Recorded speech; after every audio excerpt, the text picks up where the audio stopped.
Yes, this is the video. Property of determinant, your NCERT book exercise 4.2. Here we will evaluate the determinant by using the properties. Although in previous video we have discussed how to evaluate the determinant of order 1 by 1, 2 by 2 and 3 by 3. But in this exercise 4.2, we will discuss by using properties. If we use the properties, the questions of calculations becomes very simple. So total these are the 6 properties that you have to discuss and we will use in our calculations. Property number 1, the value of determinant.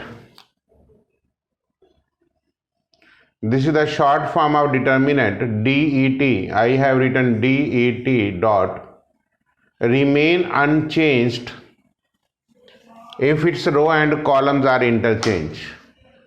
If its row and columns interchange, mean रो को column में change करना, column को रो में, तो value of determinants पे कोई फर्क नहीं पड़ेगा, answer will remain the same.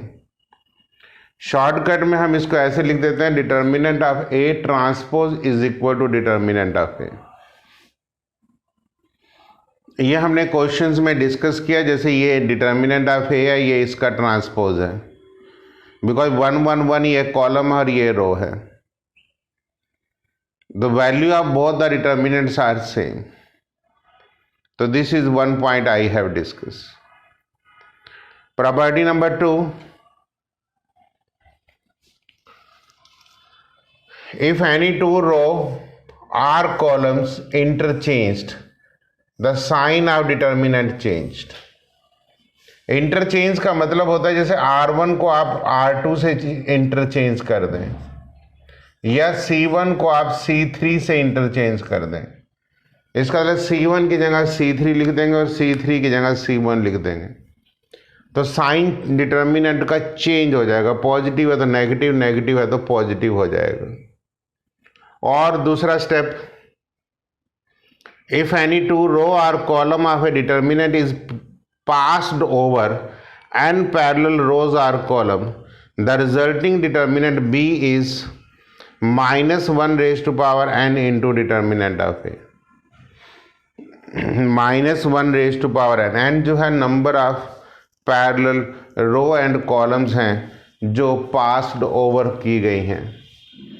इसको आप ऐसे समझ सकते हैं कि for example 1 1 1 A B C, A square B square C square, अगर जो मैं यहां से फर्स्ट कॉलम को उठा के यहां रख दूं, मीन्स फर्स्ट कॉलम को उठाया और थर्ड कॉलम पे रख दिया, तो इसने कितनी कॉलम को पास किया? 2 कॉलम को पास किया, एक C2 को और एक C3 को. इसका मतलब हम यहाँ पे minus 1 raised to power 2 कर देंगे. हम ज़्यादातर इस प्रॉपर्टी का यूज करते हैं, दोनों प्रॉपर्टीज एक ही बात है. इंटरचेंज का मतलब कुछ और होता है, इसको आपस में इंटरचेंज करना. पास ओवर का मतलब होता है एक नई जगह क्रिएट करना. मीन्स अगर जो मैं इसको चेंज करके इनके बीच में यहाँ लिखता तो कितनी जंप कराई थी? 1 से कराया था, तो यहाँ पे minus 1 raised to power 1 आता. मीन्स अगर जो मैं इसको ए बी सी 1 1 1, तो इसका आंसर आ जाता minus 1 raised to power 1, क्योंकि मैंने इसको यहाँ से पास करा के 1 के ऊपर पास कराया. इस चीज को आप इस तरीके से नोट करना.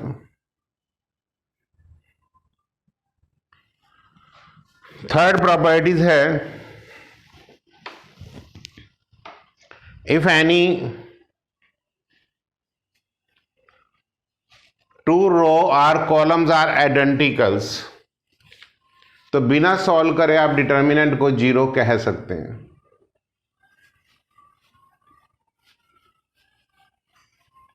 आइडेंटिकल्स मीन्स, इसको आप यहां से इस तरीके से समझिए कि मीन्स यहां पे मैं एक 2 4 6 लिख देता हूं, एक 8 16 और 24, यहाँ पे ए बी सी, इसको बिना कैलकुलेट करे आप 0 कह सकते हैं, because C1 is identical to C2, ये आइडेंटिकल का कॉलम है। Because 2/8 is equal to 4/16 is equal to 6/24, corresponding element की रेशो चेक कर सकते हैं।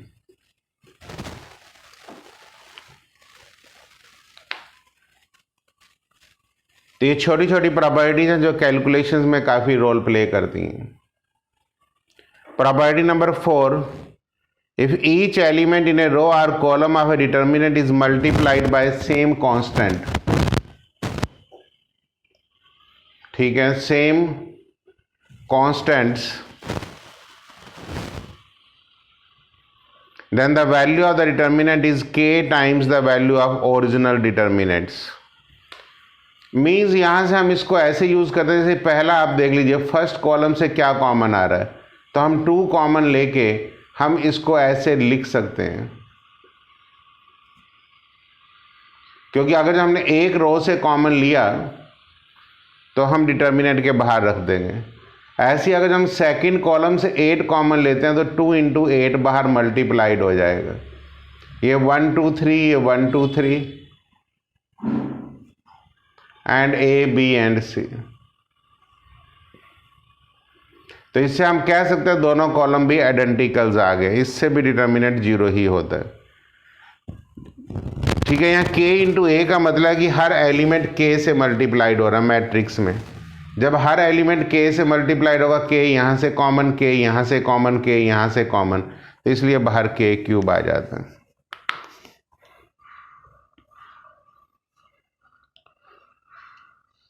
प्रॉपर्टी नंबर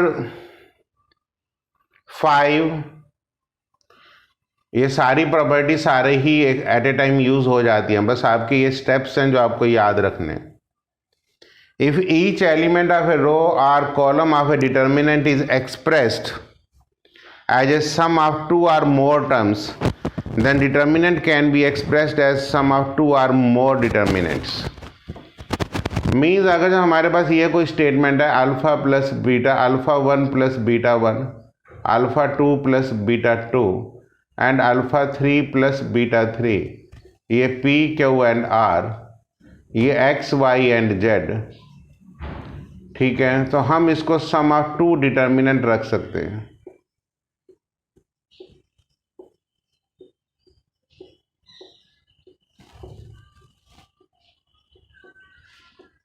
लेकिन ये ध्यान में रख लेना, सेकंड रो और थर्ड रो में कोई चेंज नहीं आएगा, क्योंकि फर्स्ट रो में ही 2 टर्म्स हैं, और जो 3 टर्म्स होती तो हम 3 डिटर्मिनेंट्स बना लेते। 2 टर्म्स हैं तो हम यहाँ 2 डिटर्मिनेंट्स बनाएंगे। तो आप इसमें इस तरीके से इसको फॉलो कर सकते हैं।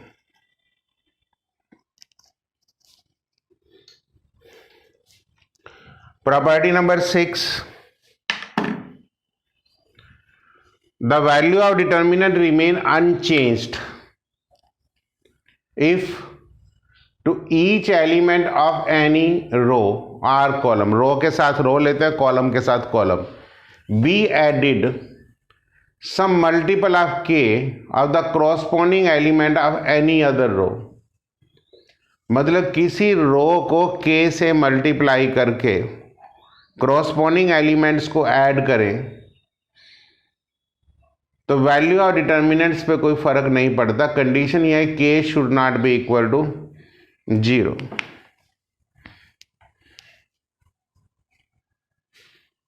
देखिए इस प्रॉपर्टी को हम कैसे समझेंगे।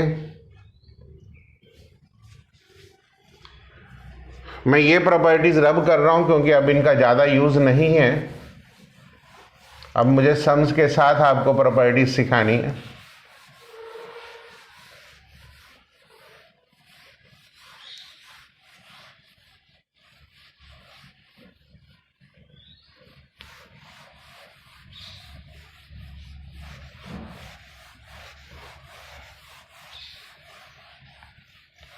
देखिए क्वेश्चन नंबर 1 को हैंडल करते हैं तो सारी प्रॉपर्टीज अप्लाई करनी आ जाएंगी। I am taking question number 1, left hand side 1 1 1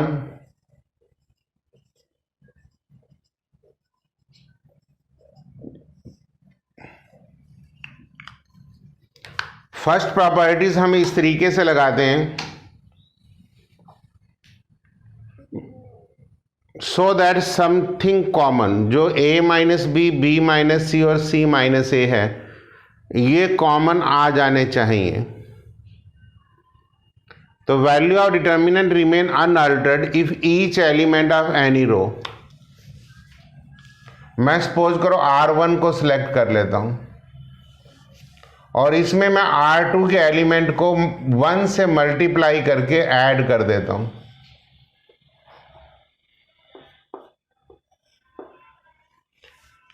देखिए फर्स्ट रो के एलिमेंट्स ले लिए मैंने, सेकंड रो के एलिमेंट को -1 से मतलब k की वैल्यू -1 ले ली और इसमें ऐड कर दिया। Be added some multiple of k the corresponding elements of any other row. Corresponding का मतलब इसमें से ये ऐड होगा, इसमें ये ऐड होगा, इसमें ये ऐड होगा। लेकिन R2 को किससे मल्टीप्लाई किया आपने? -1 से, तो ये 0 हो जाएगा क्योंकि R1 पे लिखेंगे। ये a माइनस बी, सेकंड ये फर्स्ट रो के एलिमेंट्स आ जाएंगे।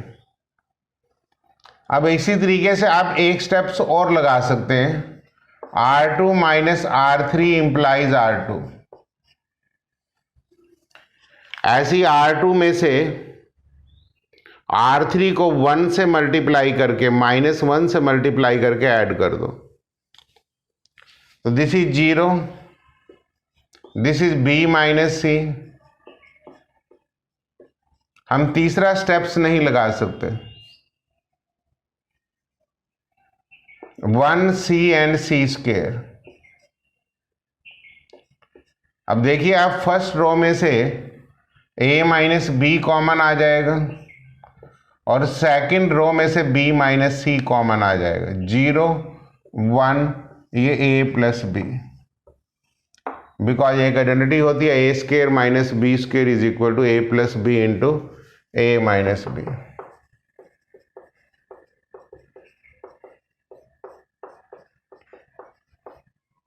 दिस इज 0, यहां से b माइनस सी कॉमन आ गया।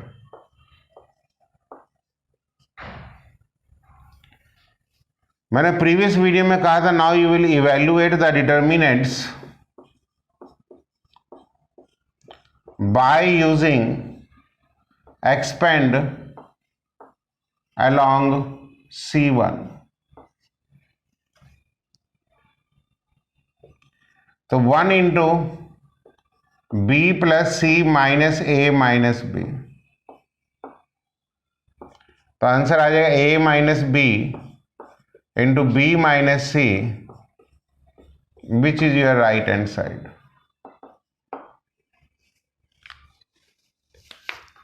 ये बात ध्यान में रख लेना।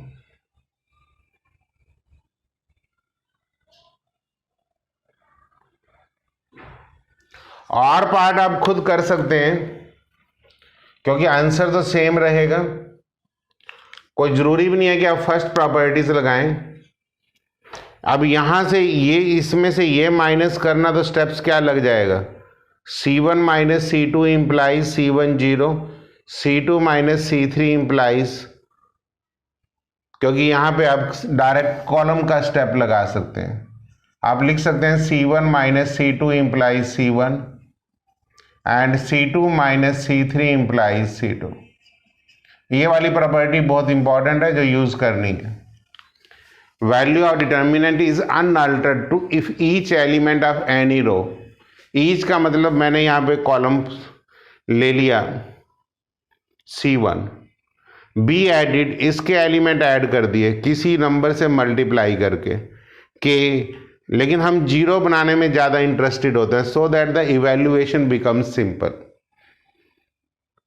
हमारा टारगेट होता है कि किसी भी पर्टिकुलर रो या कॉलम में हम 2 जीरोस बना लें और उसके बाद हम उसके अलॉन्ग उसको एक्सपेंड कर दें। ये हमारी कोशिश रहती है।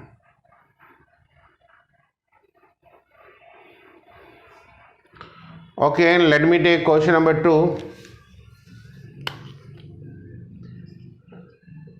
सेम है क्वेश्चन नंबर 2 भी।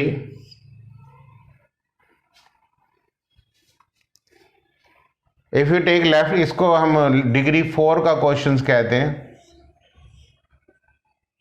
बिकॉज डिग्री हम लोग जो डिसाइड करते हैं वो डायगोनल एलिमेंट्स को मल्टीप्लाइड करके सेट करते हैं। तो 1 इंटू बी इंटू सी स्केयर, तो ये डिग्री 3 का क्वेश्चन हो जाएगा। ऐसे 1 इंटू बी इंटू सी क्यूब, ये डिग्री 4 हो जाएगा। स्टेप इसमें भी यही लग सकते हैं, C1 minus C2 and C2 minus C3 implies C2। 0 A minus B, 0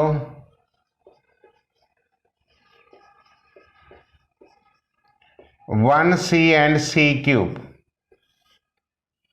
यहां पे आप a minus B whole cube का फार्मूला नोट कर सकते हैं। a cube minus B cube is a minus B into A square plus A B plus B square. वो जो यहां पे भी अप्लाइड होगा और यहां पे भी अप्लाइड होगा। फर्स्ट कॉलम में से जब आप a माइनस बी कॉमन लेंगे और सेकंड में से जब आप b माइनस सी कॉमन लेंगे, तो ये 0, ये 1, ये A square plus A B plus B square आ जाएगा। This is 0, this is 1, B square plus B C plus C square आ जाएगा। 1C and C cube.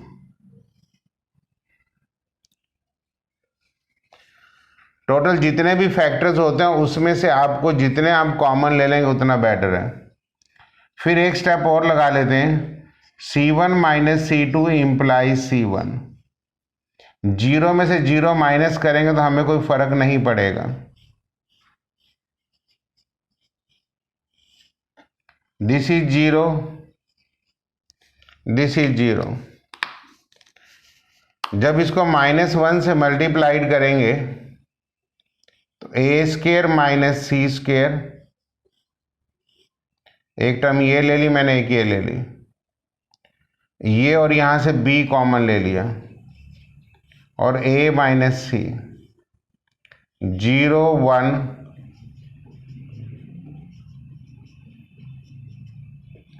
1C and C cube.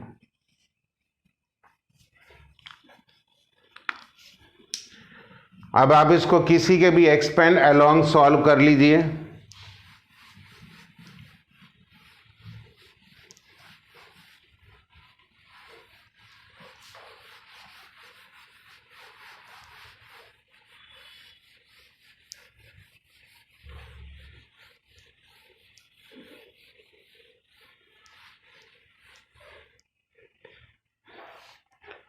If you expand along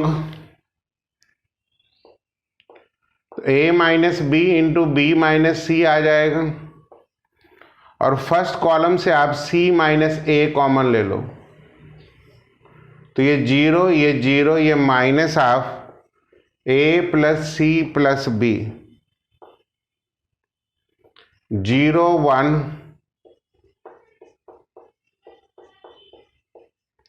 1C and C cube. अब आप इसको expand करेंगे, along R1 कर लो, तो a minus B into B minus C into C minus A. R1 के अलग ये तो 0 हो जाएगा, ये माइनस का प्लस हो जाएगा, a plus B plus C, which is your right hand side. 4 term में से 3 टर्म जब आप कॉमन लेने की कोशिश करेंगे तो सम इजी हो जाएगा। तो ये डिग्री 4 का क्वेश्चन है। अगर आप ये 3 क्वेश्चनों की प्रैक्टिस कर लेते हैं, डिग्री 3, 4 एंड 5, डिग्री मैंने कहा कि डायगोनल एलिमेंट्स को, जैसे ये डिग्री 5 का क्वेश्चन आ जाएगा 3 + 2 + 1, ये डिग्री 4 का क्वेश्चन है, यहाँ 0 है पावर, ये 1 है और ये 3 है। तो डिग्री 4 और डिग्री 5 के अगर हम ये क्वेश्चन ऐसे बना लें तो हमारे लिए सम्स ईजी रह जाते हैं।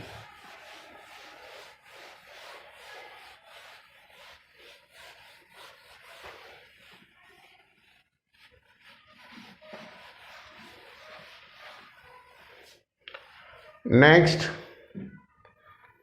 Question number 3, delta is equal to 1, 1 and 1, a² b² c², a³ b³ and c³। पहला steps c1 - c2 implies c1 and c2 - c3 implies c2। 0 a³ - b³, 0 b³ - c³, 1 c² and c³। a² - b² आपको पता ही है कि a + b into a - b होता है, और a³ - b³ की identity होती है a - b into a² + ab + b²। तो यहां से a - b common first column में से, सेकंड कॉलम में से b - c common, a + b, a² + ab, 0 b² + bc + c²। अब इसमें भी 4 टर्म्स हैं, कॉमन लेने के लिए एक और मेहनत करनी चाहिए। 0 में से 0 माइनस कर लेते हैं। c1 - c2 implies c1। Normally ये स्टेप बुक्स में नहीं होता, लेकिन कैलकुलेशन आसान करने के लिए जरूरी है। ये 0 माइनस करेंगे तो a - c आएगा। यहां से भी आप माइनस पहले भी कर चुके हैं, a² - c² आता है, plus b common a - c आता है। This is 0, this is b + c। जब आप एक बार कैलकुलेशन की प्रैक्टिस कर लेंगे तो सारे क्वेश्चनों में वही रहता है। a - b into b - c, c - a common ले लेते हैं फर्स्ट कॉलम में से। ये 0, ये -1, ये minus of a + c + b आ जाएगा। This is 0, this is b + c।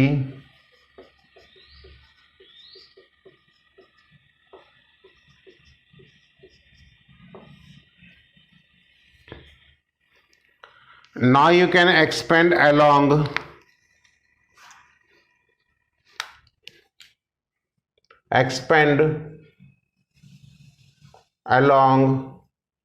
R1।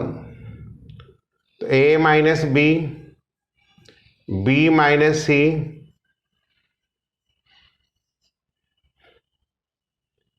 तो ये माइनस के साथ आ जाएगा b² + bc + c²। ये माइनस का प्लस हो जाएगा b + c into a b + c। इसको ब्रैकेट में कर दो, कैलकुलेशन थोड़ी इजी हो जाती है। a - b into b - c into c - a, minus b² + bc + c², no change, plus ab + ac plus b² + 2bc + c²। क्योंकि मैंने b + c ब्रैकेट में रखने का मेरा मतलब यही था ताकि ये होल स्क्वायर में कवर्ड हो जाए। बी स्क्वायर सी स्क्वायर सब कैंसल्ड हो जाएंगे, फाइनल आंसर आप देख सकते हैं A minus B minus C minus A into A B plus B C plus C A. ये इसकी कैलकुलेशन है, which is your right hand side.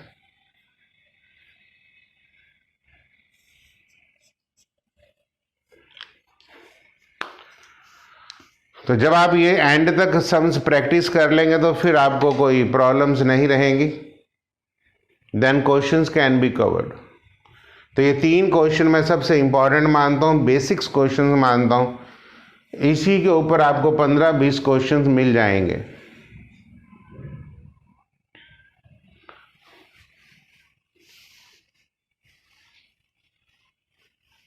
तो मैंने 3rd क्वेश्चंस भी कवर कर दिए हैं। थोड़ा सा स्टेप्स की कैलकुलेशंस की प्रैक्टिस करना। C1 minus C2 imply C1, ये स्टेप बुक में नहीं होता। जितने भी आप एग्जाम्पल्स पढ़ेंगे उनकी कैलकुलेशंस कॉम्प्लिकेटेड हैं। मैंने यहाँ पे जल्दी से वाइंड अप कर दिया, आप इसको समझ लेना।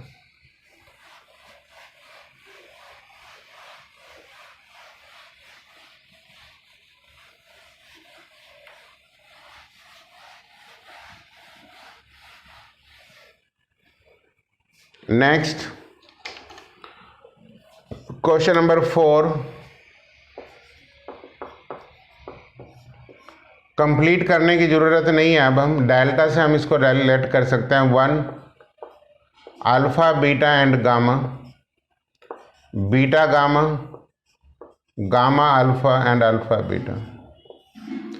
इसमें ये देखना होता है, आपने जो बेसिक स्टेप्स देखना होता है कि अल्फ़ा के साथ आपके साथ corresponding element beta into gamma है और बीटा के साथ गामा इंटू अल्फ़ा है, अल्फ़ा के गामा के साथ अल्फ़ा इंटू बीटा है। It means multiply C1 C2 and C3 bye alpha beta and gamma respectively.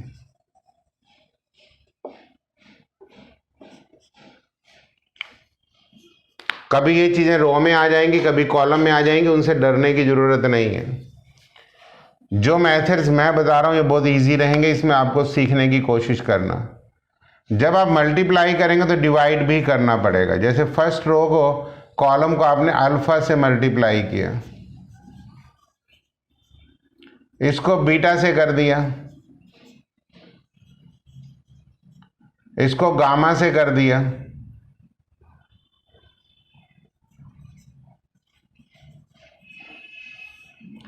और थर्ड रो में से आपने अल्फ़ा बीटा गामा कॉमन ले लिए।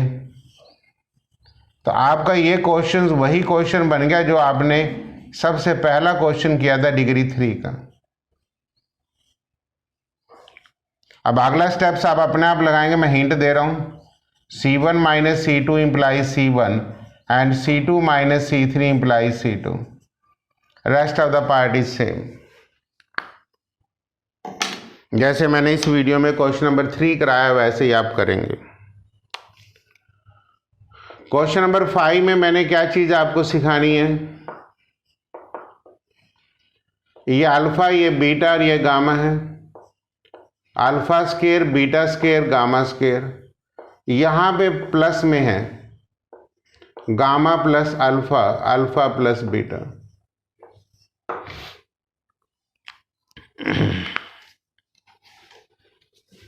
देखिए यहां पे आपका ऑब्जर्विंग है कि इसके क्रॉसपोंडिंग में बीटा प्लस गामा है, बीटा के क्रॉसपोंडिंग में गामा प्लस अल्फा, गामा के क्रॉसपोंडिंग में। ये बेसिक्स क्वेश्चन है, ओरिजिनल क्वेश्चन है जो आपको पकड़ में रहने चाहिए। इसका मतलब आपको स्टेप्स लगाना चाहिए R3 plus R1 implies R3।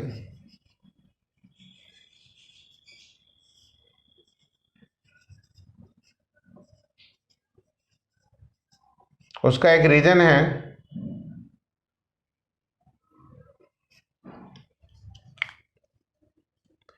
अगर जो आप ऐड करेंगे तो alpha plus beta plus gamma आ जाएगा। ये भी alpha plus beta plus gamma.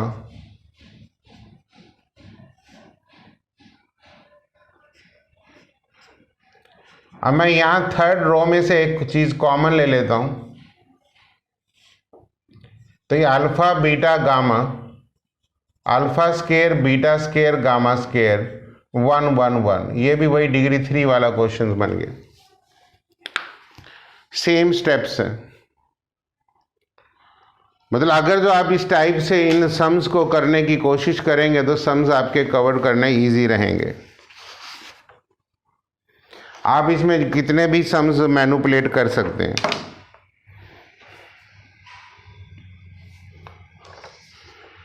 मैं एक क्वेश्चन और आपको करा देता हूं।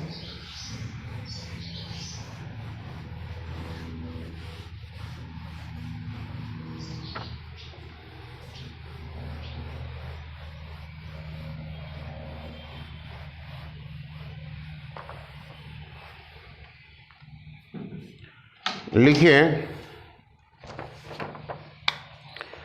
जो आपको मैनिपुलेट करने हैं खुद अपने आप ही करना है। Question number 6, X Y and Z, X square Y square Z square, X cube Y cube and Z cube,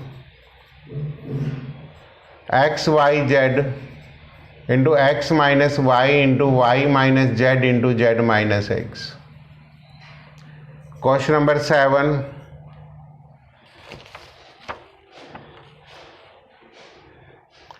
A B C, A square B square C square, B C C A and A B, A minus B into B minus C into A B plus B C plus C A. Question number 8, if x y and z are all different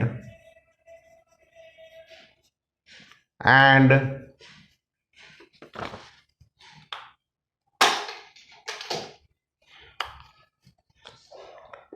x y and z, x square y square z square 1 plus x cube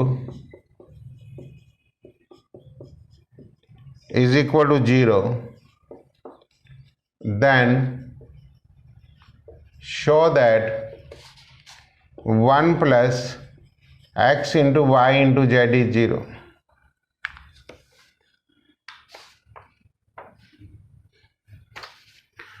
देखिए, मैं इन क्वेश्चनों में hint देता हूं, आपको करना कुछ भी नहीं है। क्वेश्चन नंबर 6 में बाहर मैंने कहा था कि आप ये देखा करो कि एक्स वाई जेड है, तो इसका मतलब फर्स्ट कॉलम में से एक्स कॉमन आ जाएगा, सेकंड कॉलम में से वाई और थर्ड कॉलम में से जेड। मतलब पहला कॉलम में से C1 में से एक्स कॉमन, इसमें से वाई कॉमन और इसमें से जेड कॉमन। आगे क्वेश्चन आप अपने आप कर लेंगे। इसमें देखो, ए के क्रॉसपोंडिंग में क्या है, बी सी है, बी के क्रॉसपोंडिंग में सी ए है, सी के क्रॉसपोंडिंग में ए बी है। इसका मतलब मैंने ये स्टेप्स बताया था कि फर्स्ट कॉलम को, फर्स्ट रो को ए से मल्टीप्लाई करो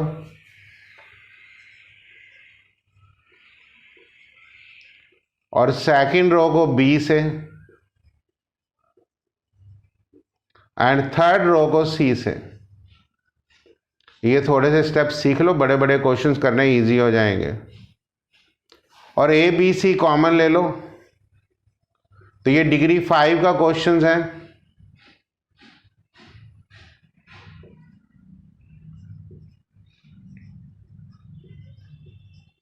और डिग्री 5 का मैंने क्वेश्चन नंबर 3C वीडियो में कराया, आप कर लेना।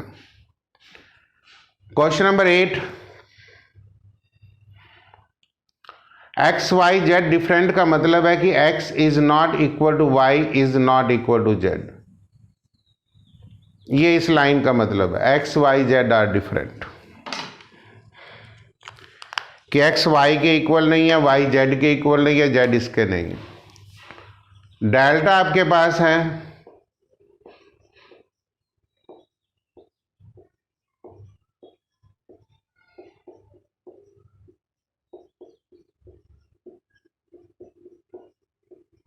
ये आपको 0 में गिवन में है।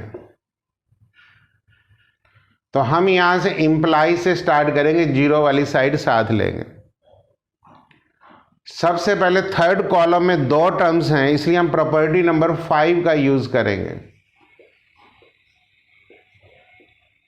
प्रॉपर्टी नंबर 5 के accordingly it will be splitted into 2 separate determinants.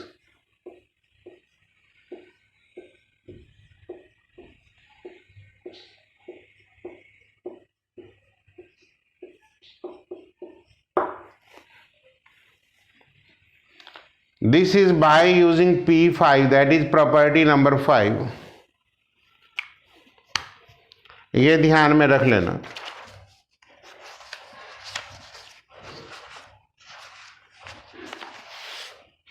Next,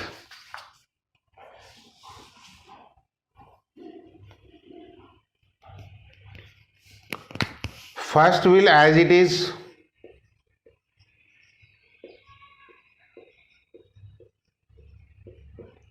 in second determinants x is common from first row, y is common from second, z is common from third row. It becomes 1x and x square, 1 y and y square, 1 z and z square.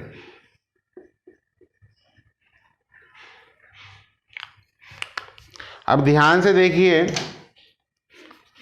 ये दोनों determinant लगभग same है, दोनों degree 3 के हैं, लेकिन exactly same बनाने के लिए मैं अगर जो इस कॉलम को यहाँ से जंप करा दूँ पास ओवर हेयर, तो कितने कॉलम से जंप हुआ? 2 से।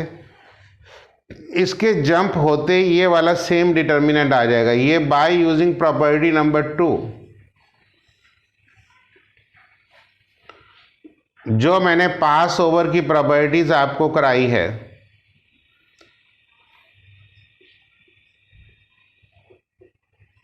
प्लस एक्स वाई जेड, तो ये बन जाएगा एक्स वाई जेड, और ये बन जाएगा 1 1 1।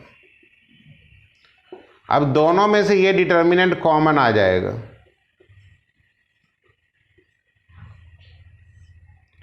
और ये डिटर्मिनेंट कॉमन आते ही ये क्वेश्चन आपका डिग्री 3 का बन गया। आगे प्रॉपर्टी लगा देना, R1 minus R2 implies R1 and R2 minus R3 implies R2। लेकिन प्रॉपर्टी लगा के जब आप सॉल्व करेंगे, जो मैंने सबसे पहला सम कराया था वो यही आएगा।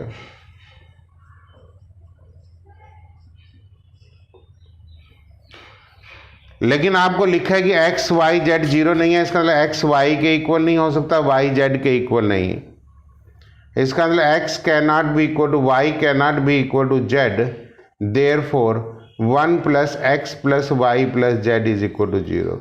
यही आपको शो करना था। एनसीईआरटी का एग्जाम्पल है, बहुत इंपॉर्टेंट क्वेश्चन हैं। सबसे पहले प्रॉपर्टीज करके सबसे पहले 3 क्वेश्चंस करने हैं। फिर इस वीडियोस में मैंने 8 क्वेश्चन दिए हैं, जिसमें से लगभग सारी प्रॉपर्टीज यूज़ कर दी हैं, और ये सबसे बेसिक्स वीडियोस है। जितनी आप इसमें प्रैक्टिस करेंगे उतना रिजल्ट्स आपको बेटर समझ में आ जाएंगे। तो this is very very important topics and very important videos. Practice it again and again.